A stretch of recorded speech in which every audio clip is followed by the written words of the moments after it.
Hey, what's up, everybody? I'm Dr. Chanda. I'm Chanelle. And you're listening to the Double Dose Podcast, where we're one set of twins with two different perspectives. Chanelle. Listen.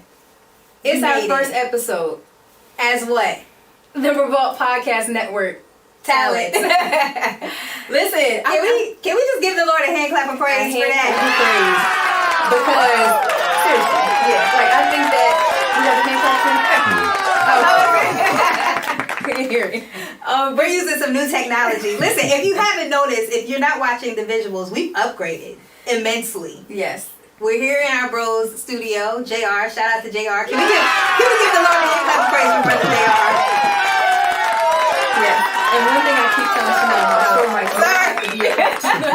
she's cuffing it like, listen, like, this is not church. You don't gotta cuff your mic. I'm sorry. Was that too loud, bro? No? Okay.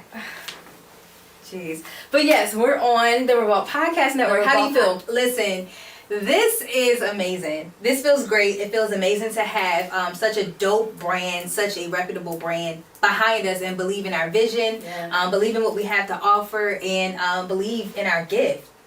It's really refreshing because I know, like, we've been in this space as influencers, lifestyle bloggers, if you will, or even from that faith-based perspective. We've been doing this for a while. Years. Yeah. People don't know, like, it all started with the mobile app that we created back in 2017. Yep. And that's when we started to get our following. So like we're not new to this. We're not new to this. Like, this has definitely been something we've been investing in for a minute.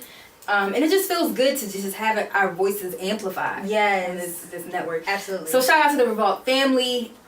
We here, y'all. Shout out like, to Revolt. It's lit. Yeah. So and we're gonna be having a launch party, right? We are going to have a launch party. We are going to explore some different dates and options, but we would love to have you there. So make sure y'all pull up. We can't wait. We got to figure out dates though. But y'all are definitely invited, especially our day ones. So yeah, make sure y'all tune in. Super excited. Yes. So, we got some updates. It's been a while since we've been on the podcast. It's been a minute. Yeah. The last episode was in March, I believe. Yes. We're now in May. Mm-hmm. Took a little break. Did take a much needed, necessary break. Much needed. And we'll definitely tell you guys more about what was going on once we're just ready to talk about it. But we're still in the process of processing, and that is okay. That is okay. Human. And you know what? It's okay not to be okay. I think that's a great segue into what you've been up to. Yeah. Well, I thought we were going to save that for the next episode. Oh, my bad. I thought it was on here. No. Okay. Okay. So what we've been up to, though. Yes. We've been to Africa. We went to the motherland. The motherland. And let me tell y'all this. They love us in Africa. They love us in Africa. Child. They want us to move there. No, they do. And I would consider it. My friends is still hitting me up in WhatsApp. Like, the people we met, the locals. Yeah. We exchanged information on WhatsApp. We still connected with them. They loved us. They love us. So going to Africa was such a beautiful experience. It was a short trip because of situations that we had. Yeah. But I will say, like, we definitely got the full on Africa experience, if you will. Oh yeah. We packed so much in that little bit of time. Yeah. Like, people on my job thought I was there for weeks. Because of how much we did. Everything I was posting and stuff, but it was literally a couple days. It was like an extended weekend. Yeah. But I think we did good for only being there for a couple of days. Yeah. There were things that we loved about Africa. There were things that were not so lovable. Yes. But we still love it. Yes. But we're going to talk about it. All right. So first things first. So what did you love? I definitely loved the food. What type of food? Like the traditional stuff that we had there, like the steamed biscuits. It was a type of fish that I had out there. Hake fish. That was good. It was just, the food was lit. I just enjoyed the food. The food was good. You know what was crazy though, Chanelle? Even in Africa, like, going to what we would call like the corner store. Even the corner stores was lit. Like, they would have like the Afro beats playing. Everywhere had Afro beats. Like, it was literally insane. Okay. So when we got in our first Uber ride, when we just landed, we got in our Uber's car. First of all the Uber drivers are nice. Super. We got in the Uber driver's car and he was playing Essence by Wizkid. Child, the brunch anthem. The DC brunch anthem. And he asked, when we got in the car, he was like, I hope y'all are okay with my music.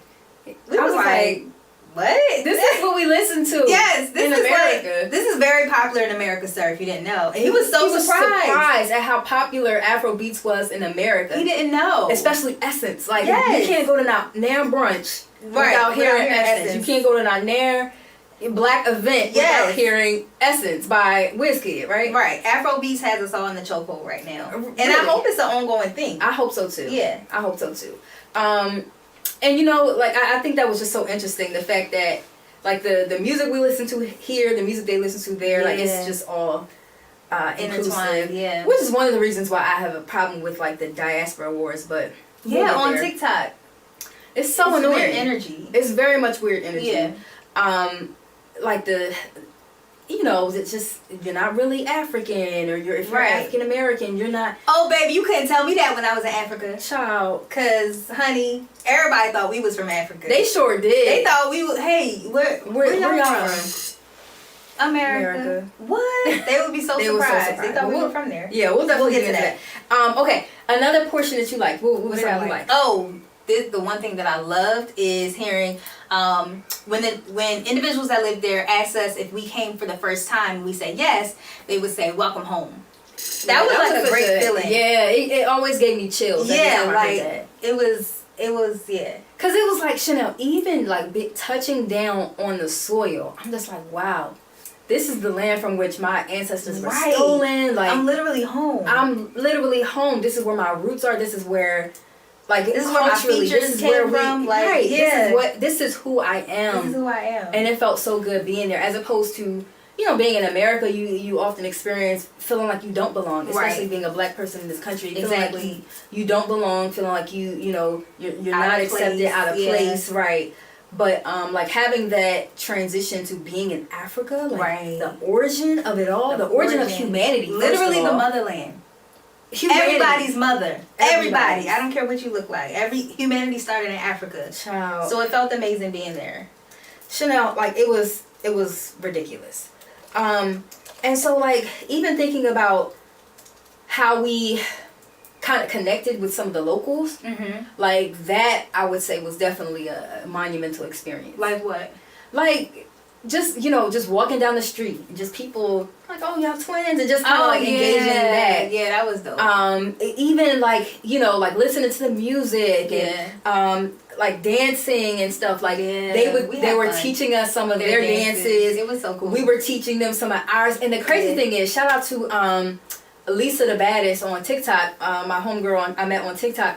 She has a series on TikTok about how like Black American dances, it can be traced back to different origins in Africa. That's what's up. But she said it's depending on the region, right? Yeah. Like, so how you dance in Baltimore or how you dance even in Wilmington, Delaware can be traced back to Africa. Yeah. And the crazy thing is, we was teaching our friends that we met in Africa the Delaware two-step. The Delaware two-step, yeah. We was teaching them like the Delaware two-step. First of all, you can take the girls out of Delaware, but you will never take the Delaware out the girls, okay? We was in Africa teaching them the Delaware two-step. And when we was like dancing or whatever, like they were doing it, like, but it looked very much, I'm like, this looks like it's y'all's dance. Right, this, yeah. I think there's some validity to what Lisa the Baddest was saying. Absolutely. Like, our dances are so ingrained in our culture, and what she said it so eloquently, like, you can take the people from the culture, but you can't take the culture from the people. Yeah, and like we saw that all up and through our trip.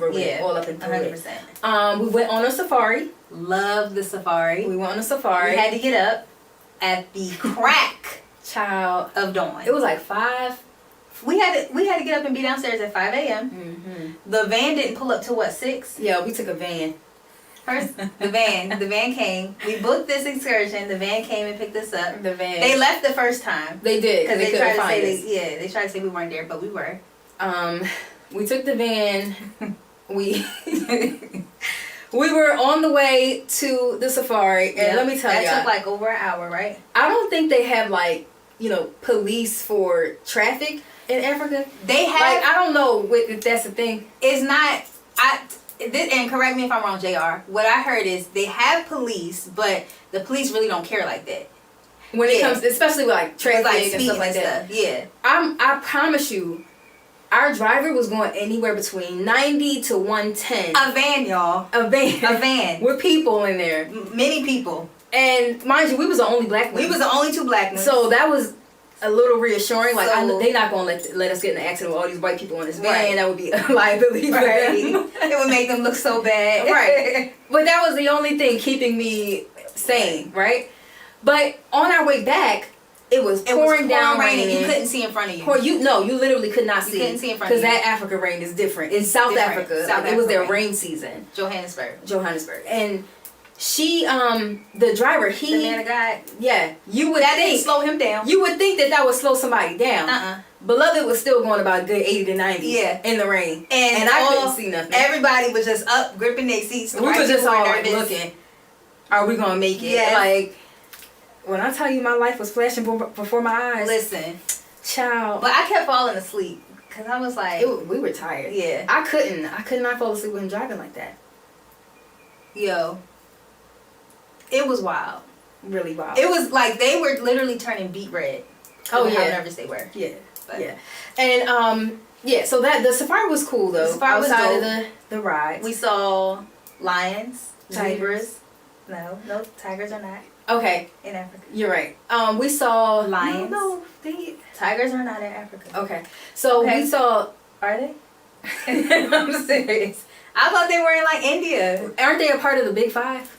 No, tigers are not a part of the Big Five. It's lions, zebras, elephants, giraffes, and rhinos. Yeah, that's the Big Five, and that we saw all of them. Okay. Yeah, it was. The safari was beautiful though. The lion, bro. That lion. So we were all on. So this is an open safari. So the animals was just roaming. So we get a call on the walkie-talkie. Our driver did, and he was like, "Yo, it's about to be a live kill. We see some lions. Yeah, we see some lions. We see some lions. Y'all pull up." And so it's some zebra there, and then it's a group of lions. So we're near the lions. The zebra, I would say. Wait, hold on. First of all, we're on the other side of the park. Yeah. We're on the other side of the park. So Mr. Safari Man gets the phone call. Hey, y'all pull up. We about to see some lions. Okay, bet. Hangs up. Mr. Safari Man speeds yet again. Yeah. Going about 80, 90 miles an hour in a safari. And mind y'all, this is an open Jeep. So we like all like this. It was wild. Yeah. So he speeds to get us to see the lions. I was like, I don't know if I want to see lions that bad, but I want to live. Yeah. So we get to see the lions. We're there. So we spotted zebras before we even saw the lions. By the time we saw the lions had spotted the zebras. Yep. And so you can see like the lion started to lock in on the zebra. Yep. He was like coming up on them. Our tour guide was like, all right, y'all, we might see a live kill, just so y'all are aware. So we sitting there waiting for a good 20 minutes. The lion just prowling, just getting close to the zebra. And then he was like, all right, everybody, please be quiet because you don't want to start. I know where you're going with this, and I got very annoyed all over again. Can you tell the story, bro? All right, yes. The whole time he's sitting here telling us, first of all, y'all gotta be quiet. It's a safari. Like the animals are gonna get scared, so don't make no sudden movements, and you gotta just keep quiet. So we get to the lions.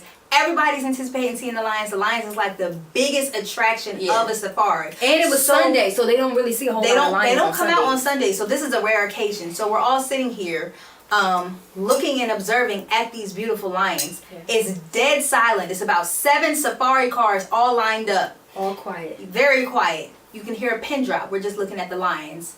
Hear this one go. Achoo!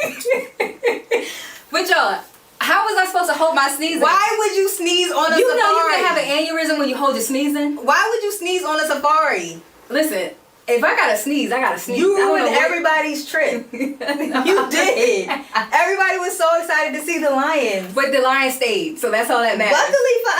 Luckily they didn't attack us. Okay.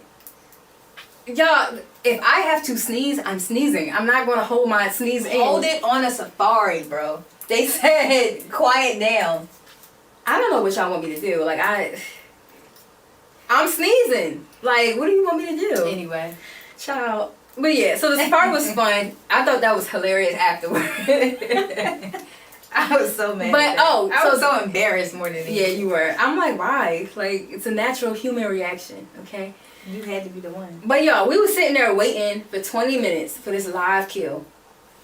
eventually, so the lion sneaks up behind the car. He goes through the woods to go through the bushes. He's locked in on the zebra. He's about to get real close to the zebra. Eventually, the zebra sees him. Right, and starts to run. We did all that. But at least we saw the lions. Yeah. That was cool. But anyway. Yeah. Another cool part of Africa, we are both two-time. No, you're a two-time. No, I'm a one-time. I'm a two-time TEDx speaker. I think we need to give the Lord a hand clap of praise for that. Can we clap it up from your seats? Yes, there we go. Yes. Chanelle S. Reynolds has now spoken on 2 TED Talks. And this accomplishment also catapulted me into the international speaker category.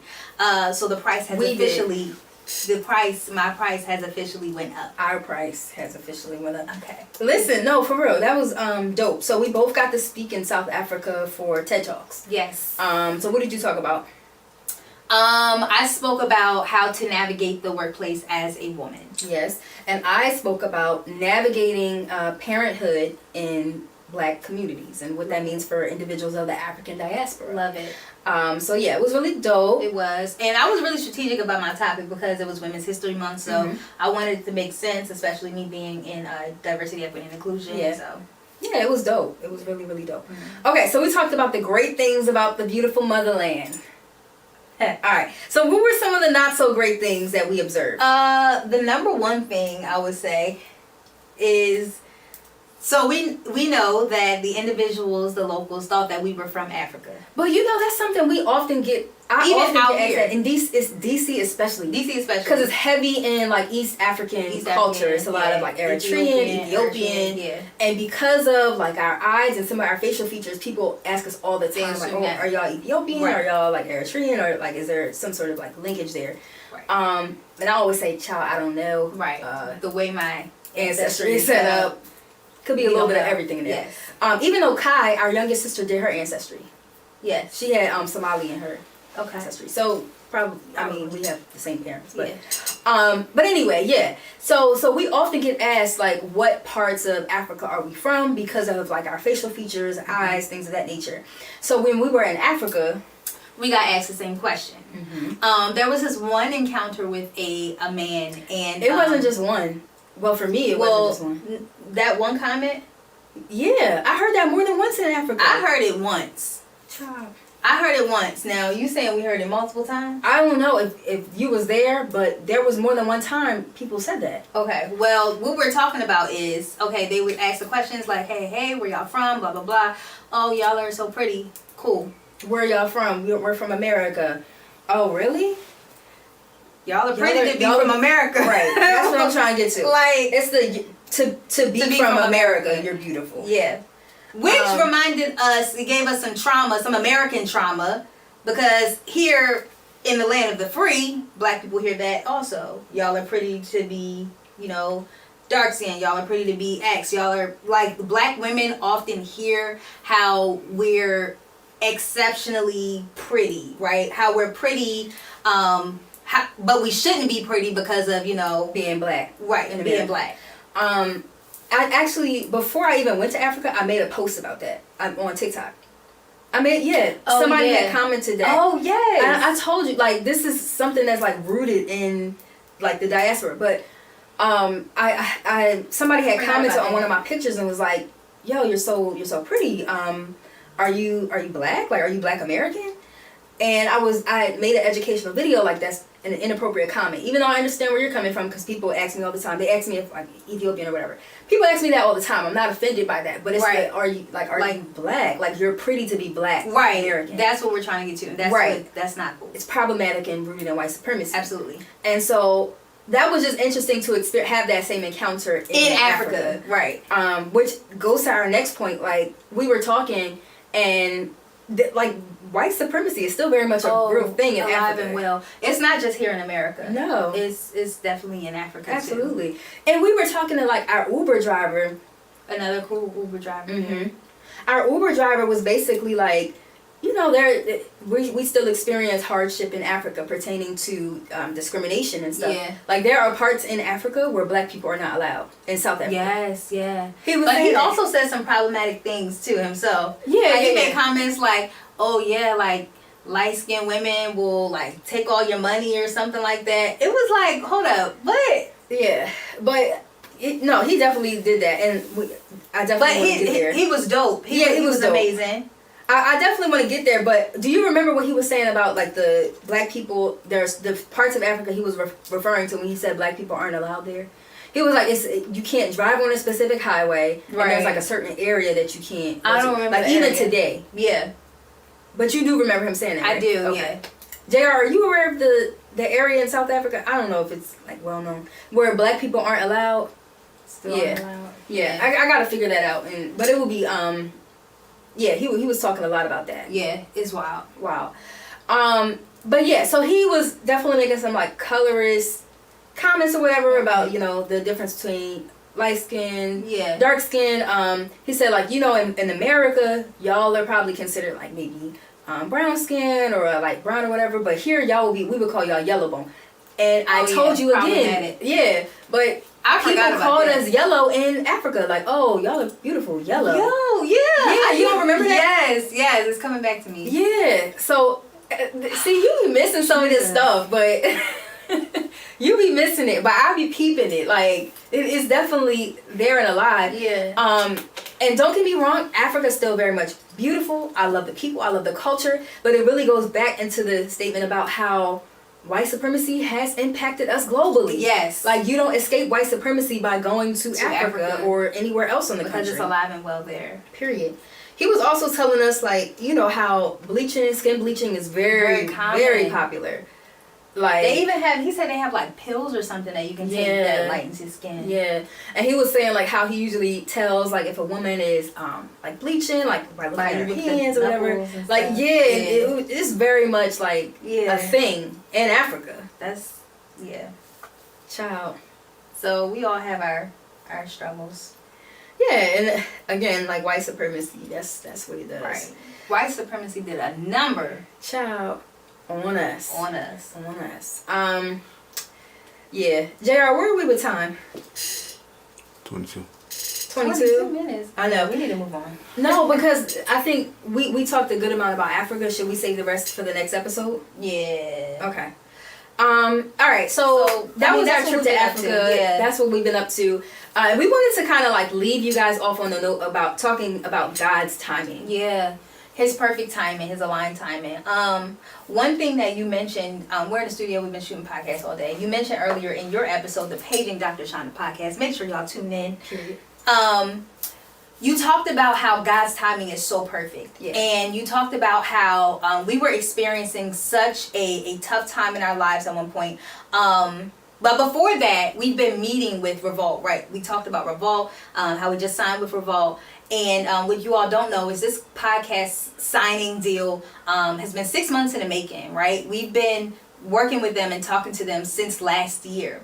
And of course, the natural side of us, we're like, hey, why isn't this happening sooner? Like, come on, like, let's get this contract done.